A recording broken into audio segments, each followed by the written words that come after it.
شوق کر رہے ہو تو قیمت بھرو بھائی. مجبور سے مجبوری کا فائدہ اٹھانا یہ درست نہیں ہے. اللہ نے آپ کو خدمت کا موقع دے دیا, آپ دکاندار ہیں, شکر ادا کریں کہ اللہ نے آپ کو اوپر والا ہاتھ بنایا, دینے والا, نیچے والا ہاتھ نہیں بنایا, لینے والا. ادھار مانگ کر شرمندگی سے اللہ نے بچا دیا آپ کو, آپ دینے والے ہیں, ڈونر ہیں آپ. الحمدللہ ثم الحمدللہ. اللہ کا شکر ادا کریں, اللہ آپ کے رزق میں برکتیں بھی دیں گے, بڑھوتری بھی کریں گے. تو آپ احسان کر دیں, اس کو دے دیجئے, اور دینے کے بعد وقت متعین کر دیجئے. تب تک کوئی ایکسٹرا پیسے نہ لگائیں. اللہ آپ کے انہی پیسوں میں اتنی برکت عطا فرمائیں گے. اللہ آپ کو ایسے لا علاج قسم کے مرض, مہنگے امراض سے محفوظ رکھیں گے, اولاد نیک کریں گے. تو خدمت کے جذبے سے دے دیں. بہرحال دوسرا تھا, کوئی شوقیہ تھا, تب بھی آپ کی مرضی, جو بھی صورتحال کرتے ہیں آپ.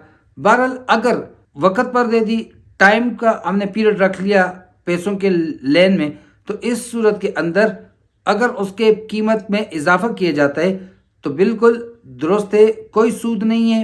البتہ مجبوری کا فائدہ نہ اٹھائیں. اگر نفع ہی رکھ رہے ہیں تو مناسب حال رکھ لیجئے. اور جو میں نے دوسری صورت بیان کی تھی وہ صورت یہ تھی کہ اگر مجلس میں آپ کہہ رہے ہیں نقد اتنے کا, ادھار اتنے کا, ایسا نہیں کرنا چاہیے, ایسا کرنا درست نہیں ہے. مفتی تقی صاحب دامت برکاتہم العالیہ فرماتے ہیں کہ مفتی وہ نہیں ہوتا, مولوی وہ نہیں ہوتا جو یہ بتا دے یہ حرام ہے, بلکہ وہ ہوتا ہے جو اس کا متبادل بھی بتائے. یوسف علیہ السلام نے خواب کی تعبیر بتلائی اور آنے والے حالات سے آگاہ کر دیا, اور پھر اس کا متبادل بھی بتایا, اس کا حل بھی بتایا, سلوشن بھی دیا. شکایتیں لگانے والے ہزار. میں آپ کو اس پہ وہ چھوٹا سا واقعہ یاد آ گیا کہ ایک بادشاہ نے پرانے وقتوں میں جو شہر کا دروازہ تھا اس کے پاس ایک بڑا پتھر رکھوا دیا. اب جو بھی آتا سائڈ سے گزرتا رکھنے والے کو برا کہتا اور چلا جاتا. 2-3 دن تک یہ ماجرا رہا. تو ایک شخص آیا اور اس نے آ کر جب دیکھا اتنا بڑا پتھر لوگوں کا راستہ روکے کھڑا ہے, اس نے 2-3-4 بندوں کو بلایا, منت سماجت کی, پتھر کو وہاں سے ہٹایا راستے سے. نیچے ایک گڑھا سا بنا تھا, اس کے اندر ایک پوٹلی سی پڑی تھی, اس نے نکالا, اس کو کھولا, اندر انعام ہیرے جواہرات اور سونا, اور اس کے اوپر ایک پرچی رکھی تھی. یہ اس شخص کا انعام ہے کہ جو شخص مسائل بتاتا نہیں بلکہ ان کے حل کی کوشش کرتا ہے. تو جناب اس کا حل کیا ہے؟ جب کبھی بھی آپ کے پاس کوئی کسٹمر آتا ہے, کوئی گاہک آتا ہے, تو اس کے ساتھ وہ آپ سے پوچھتے جی یہ اینک کتنے کی ہے, تو آپ ان سے پوچھ لیجئے بھائی جان آپ کیش میں لینا چاہتے ہیں یا آپ کا پروگرام ہے کہ میں اس کو کچھ انسٹالمنٹس میں لے لوں. تو وہ کہتے ہیں جی میں کیش میں لے رہا ہوں. ٹھیک ہے بھائی جان, یہ 1000 روپے کی ہے. اور اگر وہ کہتے ہیں انسٹالمنٹس میں لینا چاہتا ہوں, پھر آپ اس کے انسٹالمنٹس پلان پوچھیں, جی کیسے لینا چاہتے ہیں آپ, اس کی قیمت جتنی بھی ہو فرض کروا دیں 3000 روپے قیمت ہے, how much you can pay in advance, آپ نقد کتنے دے سکتے ہیں.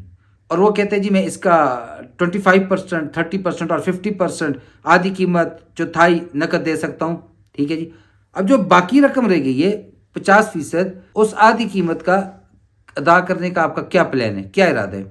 اور وہ کہتے ہیں جی میں انشاءاللہ نیکسٹ منتھ نہیں, اس کے نیکسٹ منتھ میں میری ایک کمیٹی تھی, یہ میرے کسی نے دینے ہیں, انشاءاللہ میں پے آف کر دوں گا, یا اگر اس نے نہ بھی دیے میں انشاءاللہ ان 2 مہینوں میں قسطوں میں بھی آپ کو دے سکتا ہوں. تو آپ پھر بتا دیجیے جی یہ قیمت اس کی 2050 روپے, آپ اپنا 50 روپے ایکسٹرا رکھ لیں, کوئی حرج کی بات نہیں ہے. لیکن آپ اس کو کہہ رہے ہیں جی نقد اتنے کا, ادھار اتنے کا, پہلی بات اس کی دل میں آئے گی اگر وہ آپ کا جاننے والا دوست تعلق والا ہے, اور جی آپ لوگ تو الٹی چھری کے ساتھ ذبح کر رہے ہو, بلکہ الٹی بھی نہیں, اس کو اس طرح سے ذبح کر رہے ہو, یوں ذبح کرتے سمجھ آتی, آپ یوں ذبح کر رہے ہیں, تو تعلقات خراب ہونے کا اندیشہ ہے. لہذا پوری صورتحال پوچھ کر پھر آخر میں اس کی قیمت بتا دیں, تو اس میں کسی قسم کی کوئی خرابی بھی نہیں آئے گی, نہ تعلقات خراب ہوں گے, نہ خرید و فروخت خراب ہوگی, بالکل جائز طریقے سے ہم لین دین کر دیں گے.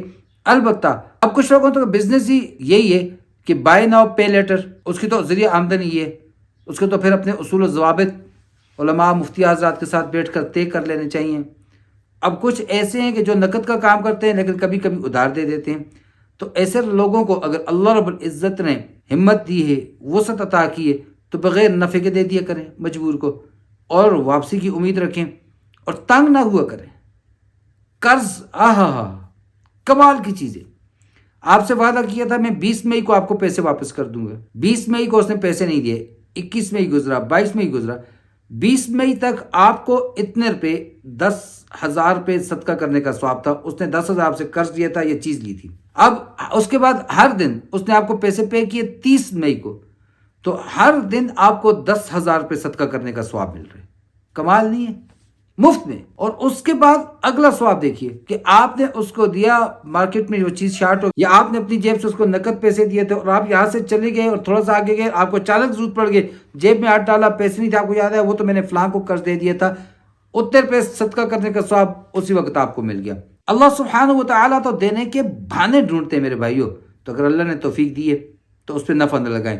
مزید آگے اگر اللہ نے مزید توفیق دی ہے, وہ مجبور ہے, تو اس کو بخش ہی دیں.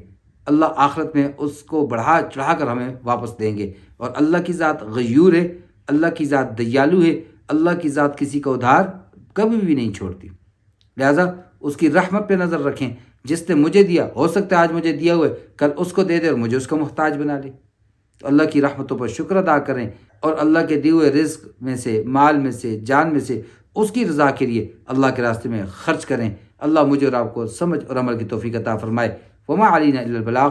السلام علیکم ورحمۃ اللہ وبرکاتہ.